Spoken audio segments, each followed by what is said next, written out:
أعوذ بالله من الشيطان الرجيم. بسم الله الرحمن الرحيم. فجعلناها نكالا لما بين يديها وما خلفها وموعظة للمتقين. وإذ قال موسى لقومه إن الله يأمركم أن تذبحوا بقرة قالوا وتتخذنا هزوا قال أعوذ بالله أن أكون من الجاهلين. قالوا ادع لنا ربك يبين لنا ما هي قال إنه يقول إنها بقرة لا فارض ولا بكر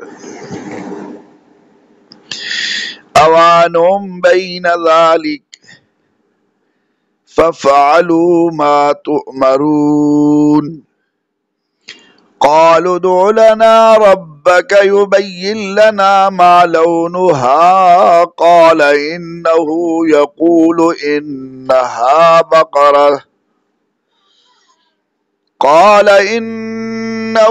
يقول إنها بقرة صفراء فاقع لونها تسر الناظرين.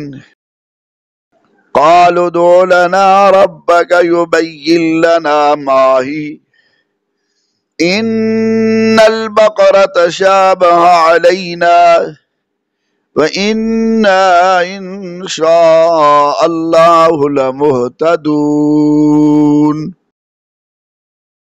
ترجمہ: تو ہم نے یہ واقعہ اس وقت کے لوگوں اور ان کے بعد کے لیے عبرت اور پرہیزگاروں کے لیے نصیحت بنا دیا۔ اور یاد کرو جب موسیٰ نے اپنی قوم سے فرمایا بے شک اللہ تمہیں حکم دیتا ہے کہ ایک گائے ذبح کرو، تو انہوں نے کہا کہ کیا آپ ہمارے ساتھ مذاق کرتے ہیں؟ موسیٰ نے فرمایا میں اللہ کی پناہ مانگتا ہوں کہ میں جاہلوں میں سے ہو جاؤں۔ انہوں نے کہا آپ اپنے رب سے دعا کیجئے کہ وہ ہمیں بتا دیں کہ وہ گائے کیسی ہو۔ فرمایا اللہ فرماتا ہے کہ وہ ایک ایسی گائے ہے جو نہ تو بوڑھی ہے اور نہ بالکل کم عمر، بلکہ ان دونوں کے درمیان ہو، تو وہ کرو جس کا تمہیں حکم دیا جا رہا ہے۔ انہوں نے کہا آپ اپنے رب سے دعا کیجئے کہ وہ ہمیں بتا دیں اس گائے کا رنگ کیا ہے۔ فرمایا کہ اللہ فرماتا ہے کہ وہ پیلے رنگ کی گائے ہے جس کا رنگ بہت گہرا ہے، وہ گائے دیکھنے والوں کو خوشی دیتی ہے۔ انہوں نے کہا آپ اپنے رب سے دعا کیجئے کہ ہمارے لیے واضح طور پہ بیان کر دیں کہ وہ گائے کیسی ہے، کیونکہ گائے بے شک ہم پر مشتبہ ہو گئی ہے اور اگر اللہ چاہے گا تو یقیناً ہم راہ پائیں گے۔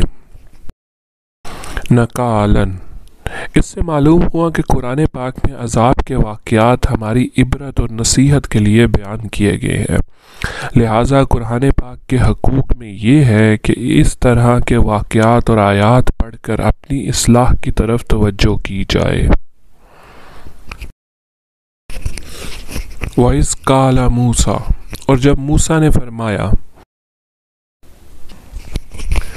ان آیات میں یہودیوں کو جو واقعہ یاد دلایا جا رہا ہے اس کا خلاصہ یہ ہے کہ بنی اسرائیل میں ایک مالدار شخص عامیل کو اس کے عزیز نے خفیہ طور پہ قتل کر کے دوسرے محلے میں ڈال دیا تھا تاکہ اس کی میراث بھی لے اور خون بہا بھی، اور پھر یہ دعویٰ کر دیا کہ مجھے خون بہا دلوایا جائے۔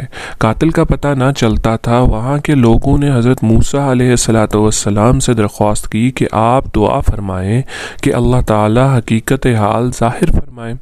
اس پر حکم ہوا کہ ایک گائے ذبح کر کے اس کا کوئی حصہ مقتول کو ماریں، وہ زندہ ہو کے قاتل کے بارے میں بتا دے گا۔ لوگوں نے حیرانی سے کہا کہ آپ علیہ الصلوۃ والسلام ہم سے مذاق کر رہے ہیں، کیونکہ مقتول کا حال معلوم ہونے اور گائے کے ذبح کرنے میں کوئی مناسبت معلوم نہیں ہوتی۔ اس پر حضرت موسیٰ علیہ الصلوۃ والسلام نے جواب دیا، میں اس بات سے اللہ کی پناہ مانگتا ہوں کہ میں مذاق کر کے جاہلوں میں ہو جاؤں۔ جب بنی اسرائیل نے سمجھا کہ گائے ذبح کرنا مذاق نہیں بلکہ باقاعدہ حکم ہے، تو انہوں نے حضرت موسیٰ علیہ الصلوۃ والسلام سے اس کے اوصاف دریافت کیے اور بار بار سوال کر کے وہ لوگ قیدیں بڑھاتے گئے، اور بالآخر یہ حکم ہوا کہ ایک ایسی گائے ذبح کرو جو نہ بوڑھی ہو نہ بہت کم عمر ہو بلکہ درمیانی عمر کی ہو، بدن پہ کوئی داغ نہ ہو، ایک ہی رنگ کی ہو، رنگ آنکھوں کا بھانے والا ہو، اور اس گائے نے کبھی کھیتی باڑی کا کوئی کام نہ کیا ہو۔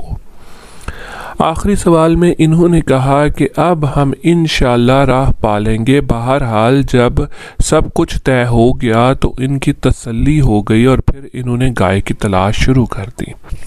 ان کے اطراف میں ایسی صرف ایک گائے تھی۔ اس کا حال یہ تھا کہ بنی اسرائیل میں ایک صالح شخص تھا، اس کا ایک چھوٹا بچہ تھا، اور اس کے پاس ایک گائے کا بچے کے علاوہ اور کچھ نہ رہا۔ انہوں نے اس کی گردن پر مہر لگا کر اللہ تعالیٰ کے نام پہ چھوڑ دیا اور بارگاہ حق میں عرض کی، یا رب العزوجل، میں اس بچیا کو اس فرزند کے لیے تیرے پاس ولایت کرتا ہوں تاکہ جب یہ فرزند بڑا ہو تو یہ اس کے کام آئے۔ اس نیک شخص کا تو انتقال ہو گیا، لیکن وہ بچیا جنگل میں اللہ تعالیٰ کی حفاظت میں پرورش پاتی رہی۔ یہ لڑکا جب بڑا ہوا تو صالح اور متقی بنا اور ماں کا فرما بردار تھا۔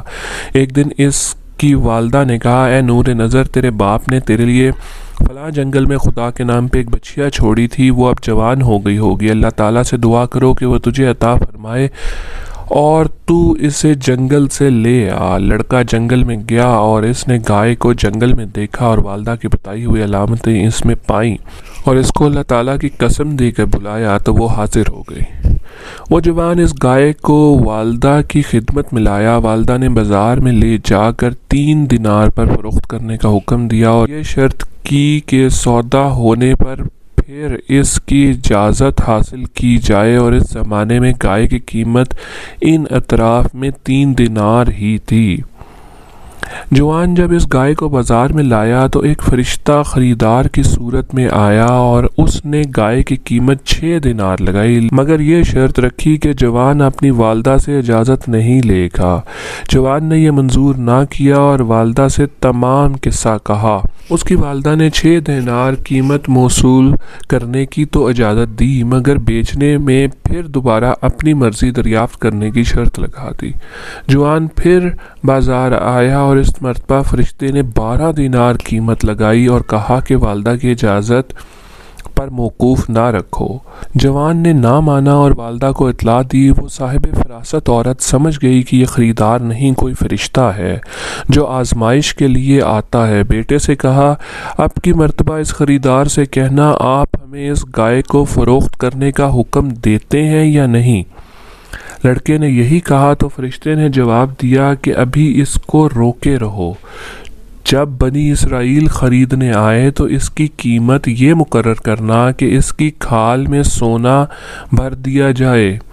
جوان گائے کو گھر لایا، اور جب بنی اسرائیل جستجو کرتے ہوئے اس کے مکان پر پہنچے تو یہی قیمت طے کی، اور حضرت موسیٰ علیہ السلام کی ضمانت پر وہ گائے بنی اسرائیل کے سپرد کی۔ اس واقعے سے کئی چیزیں معلوم ہوئیں۔ نبی کے فرمانے پر بغیر ہچکچاہٹ عمل کرنا چاہیے، اور عمل کی بجائے عقلی ڈھکوسلے بنانا بے ادبوں کا کام ہے۔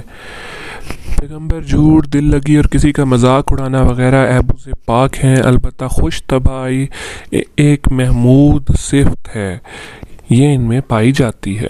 شرعی احکامات سے متعلق بیجا بحث مشقت کا سبب ہے۔ حدیث شریف میں ہے کہ اگر بنی اسرائیل بحث نہ نکالتے تو جو گائے ذبح کر دیتے وہی کافی ہو جاتی۔ انشاءاللہ کہنے کی بہت برکت ہے۔ حضور پر نور صلی اللہ علیہ وآلہ وسلم نے فرمایا، اگر بنی اسرائیل وَإِنَّ إِن شَاءَ اللَّهُ لَمُهْتَدُونَ نہ کہتے تو کبھی وہ گائے نہ پاتے۔ جو اپنے عیال کو اللہ تعالیٰ کے سپرد کرے، اللہ تعالیٰ ان کے لیے عمدہ پرورش فرماتا ہے۔ جو اپنا مال اللہ کے بھروسے پر اس کی امانت میں دے، اللہ تعالیٰ اس میں برکت برکت دیتا ہے۔ والدین کی فرما برداری اللہ تعالیٰ کو پسند ہے۔ ماں باپ کی خدمت و اطاعت کرنے والوں کو دونوں جہانوں میں سے اجر ملتا ہے۔ اللہ ہمیں اپنے والدین کا ادب اور خدمت کرنے کی توفیق عطا فرمائے، آمین۔ صدق اللہ العظیم۔